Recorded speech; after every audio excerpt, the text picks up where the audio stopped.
Myself Ipsa Samdani and I am a medical student. So today we will discuss about the classifications of solids. Based upon the nature of constituent particles or the binding forces present between the crystalline solids, they are classified in two categories, okay? So the first one is crystalline solids. A crystal or a crystalline solids is one whose constituents like atoms, molecules or ions are arranged in a highly ordered microscopic structure, forming a crystal lattice that extended in all directions. In a figure itself, you can see that the atoms or the molecules are arranged in a repetitive patterns, right? So here are some descriptions. In a crystalline solid, the structural unit are arranged in a definite patterns. Okay, on the accounts of the constant repetition on these structural patterns, a crystalline solid has a definite geometrical configuration, which is characteristic of the nature of the substance.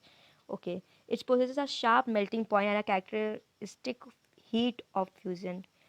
Right, as the characteristic temperature reach, the solid melts abruptly and become liquid. But when the temperature drops or it gets cooled, it's regain its own, or you can say original shape or size. Right. So here the possesses a sharp melting point. Okay, of the molten crystalline solids is cooled of the original geometrical configuration reappears again. These solids are incompressible. Definitely, when it has a sharp melting point or heat of fusion, it becomes incompressible. They are anisotropous in nature. Anisotropic means they possesses different magnitude of physical properties like refractive index, right, in different directions. So here are the examples of crystalline solids: diamond, quartz, rock salt. These all comes under the crystalline solids. You can learn more examples from your reference book. The next one is amorphous solids. So amorphous solids, these are the structure. You can see the difference between the structure of crystalline solid and an amorphous solid. They are completely opposite. Here there is a repetitive pattern, but here they are irregular. There is no repetitive pattern, there is no structure unit, nothing. Okay, here are descriptions. In the amorphous solids, the structure unit is not arranged in a definite pattern. Therefore, this type of solid do not possess a definite geometrical forms. Okay, there may be an orderly arrange is not very regular and extended up to few armstrong. You can see that the atoms are only arranged repetitively only in few armstrongs. They are not of long range order. They are of short range order, you can say. Therefore, they set to possess a short range order. That's what I was saying. So they do not possess a sharp melting point. So they do not possess a characteristic of heat of fusion. They do not give a regular cut when they cut with a knife. Okay. Actually, amorphous solids are softened, melt, and start for flowing over the range of temperature, and they can be molded or blown into a various shapes. They have a tendency to flow, though very slowly. Okay, but sometimes they are also called pseudo solids or a super cool liquids because of these properties which they carries. They are isotropic in nature. Okay, means they show the same value of any physical properties like refractive index or electrical resistance in all directions. Here is example of amorphous solid: glass, rubber, plastics, and all that ingredients come under the amorphous solids. Okay, so you can compare between amorphous solid and crystalline solid deeply, and with the help of this table which I am giving you, you can take a screenshot from here to clarify all your doubts. It might help you to learn the difference between both our solids. Okay, so shall we move next? Next one is types of crystalline solids. There are types of different types of crystalline solid may possess different types of structure unit of different types of cohesive forces responsible to hold them together in a crystal. You understand that? On the basis of the nature of the structure unit and the nature of cohesive forces, the crystalline solids may be classified into different categories as given ahead. The first one is molecular solids, ionic solids, covalent solids, metallic solids. Now we'll learn deeply about them one by one. Now the first one is molecular solids. Okay, molecules are the constituent particle of these solids. Its name itself is suggesting that these molecules are held together by a weak van der Waals of attraction. Okay, due to the presence of weak forces, these solids are softened in nature. They are bad conductor of electricity. Their melting point is also low. Because they vaporizes. Okay, these all the characteristics of molecular solid. Here are the examples of molecular solids. You can see carbon dioxide, iodine, sulfur. These all comes under the molecular solids. Now the molecular solids are subdivided into the following. The first one is polar molecular solids. These molecular solids have a polar covalent bond between their molecules. The polarity of their bond develop due to the difference in the electronegativity of the atoms which participate in the bonding.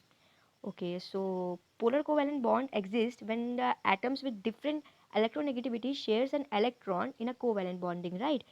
Now, if we consider HCl, let's take HCl.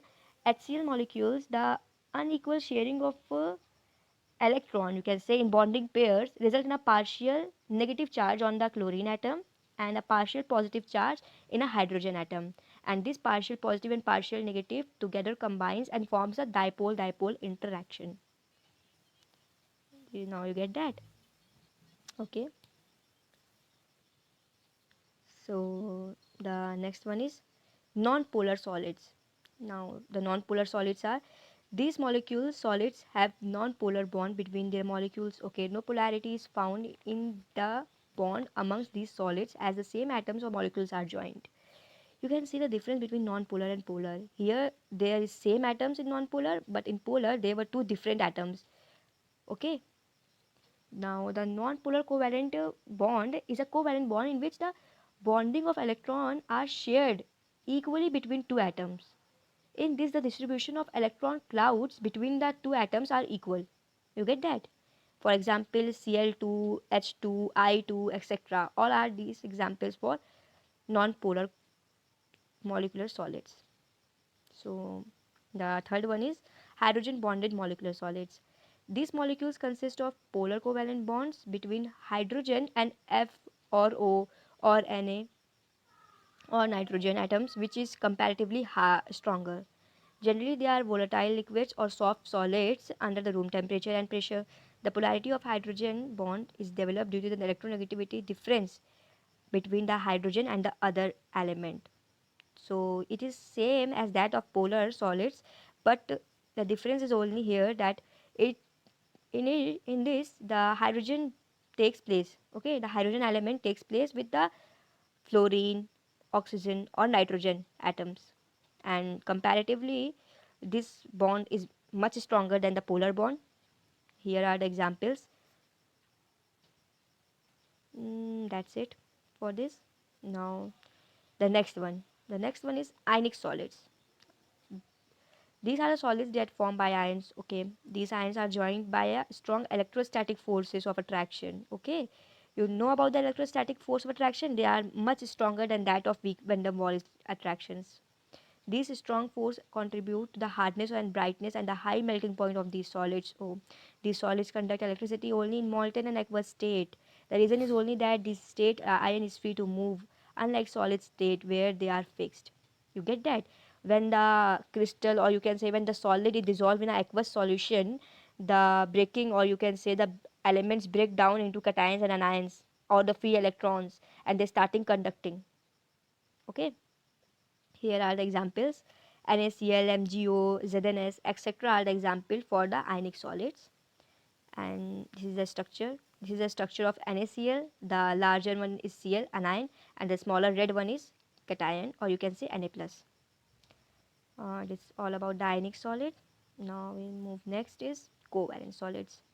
These are known as a network solid as they form by an intense network of covalent bonds present in their adjacent atom forming the solids. You get that? It has a unique feature. They are strong and directional in nature, therefore, atoms are held very strongly at their position. Such solids is very hard and brittle. Okay, they usually are bad conductor of electricity due to the absence of free electron in all electron constituent atoms are shared to form a covalent bond. But they are bad conductor of electricity, no doubt, but with an exception, you can say.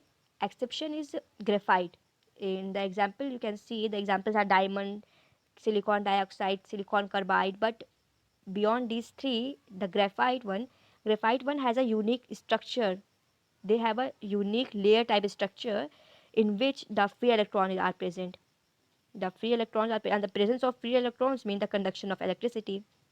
Due to the presence of free electron, the graphite conduct electricity, not in a very high extent, in a low extent only, but they conducts.